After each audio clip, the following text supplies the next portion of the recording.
dans cette deuxième vidéo, on va parler d'un autre de mes pronos pour l'Euro et c'est la Pologne côté à 50. Je vous l'avais dit, c'est ma spécialité les grosses cotes. Et on commence par les éliminatoires et la Pologne est terminée deuxième de son groupe, un seul petit point derrière l'Allemagne, la seule équipe contre qui elle a perdu. Et c'est l'équipe qui a marqué le plus de buts de ces éliminatoires avec 33 buts en 10 matchs. Bon, alors les mecs qui aiment bien râler viendraient dire qu'ils en ont marqué 15 contre Gibraltar et que Gibraltar se ferait découper par Châteauroux. Bon, ils n'ont pas forcément tort, mais quand même. Tiens d'ailleurs, pour ceux qui ne le connaissent pas, voilà le Stade National de Gibraltar. Le Victoria Stadium, ou Stade National de Gibraltar, a été construit en 1950 et peut accueillir jusqu'à 5000 personnes. Il est adossé à la piste d'atterrissage de l'aéroport de Gibraltar.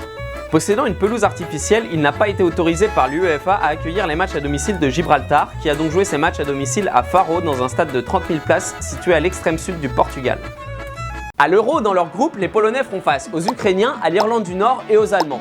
Franchement, c'est jouable. Déjà, depuis Shevchenko, il n'y a pas un Ukrainien qui met le pied devant l'autre. Ensuite, l'Irlande du Nord, j'en parle pas, mais restent les Allemands, champions du monde en titre. Hey, mais devinez quoi? Ils les ont tapés en éliminatoire, quelques mois seulement après leur titre. Puis au pire, en finissant deuxième, c'est la Suisse ou la Roumanie en huitième. Ça va, ça se prend. On passe aux effectifs et on commence, bien entendu, avec Robert Lewandowski, qui a marqué 30 buts en 33 matchs cette saison avec le Bayern, sera le fer de lance de l'attaque polonaise. Robert a quand même fini 4ème du Ballon d'Or 2015, il peut quasiment gagner l'Euro à lui tout seul. Et il sera aidé en attaque par deux joueurs reconnus sur la scène européenne, Milik et Błaszczykowski. Alors ouais, ce sont pas des noms qu'on entend souvent à déchiffrer des lettres, mais chez eux, c'est banal. Milik, c'est le numéro 9 de l'Ajax qui a marqué 24 buts et offert 8 passes décisives cette saison. Pas évident à dire ça, passe décisive cette saison. Et accessoirement, c'est le meilleur passeur des qualifications pour l'Euro. Et Błaszczykowski, outre la particularité de marquer 472 points au Scrabble, il brille à la Fiorentina. À leur côté, on retrouvera le Rennais qu'on connaît bien, Grosicki, et à la récupération, l'excellent Krychowiak qui a remporté l'Europa League cette saison avec Séville et qui est dans le viseur du Barça qui en proposerait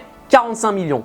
Pas mal. On termine l'équipe avec les anciens Luka Piszczek du Borussia et Kamil Glik du Torino qui tiendront la baraque avec une défense expérimentée de près de 30 ans de moyenne d'âge. Et au gardien, c'est le goal actuel de Swansea, Lukas Fabianski, ancien remplaçant Arsenal qui défendra les cages. Bon, tous ces noms vous disent peut-être rien, mais moi je vous dis c'est du très solide. Et ce qu'il y a de fort avec cette équipe polonaise, c'est qu'elle joue très bien les contres. Et avec un finisseur comme Robert, un contre est très souvent égal à un but. Et c'est une arme redoutable qui va faire très mal à ses adversaires. Cote à 50, je prends direct.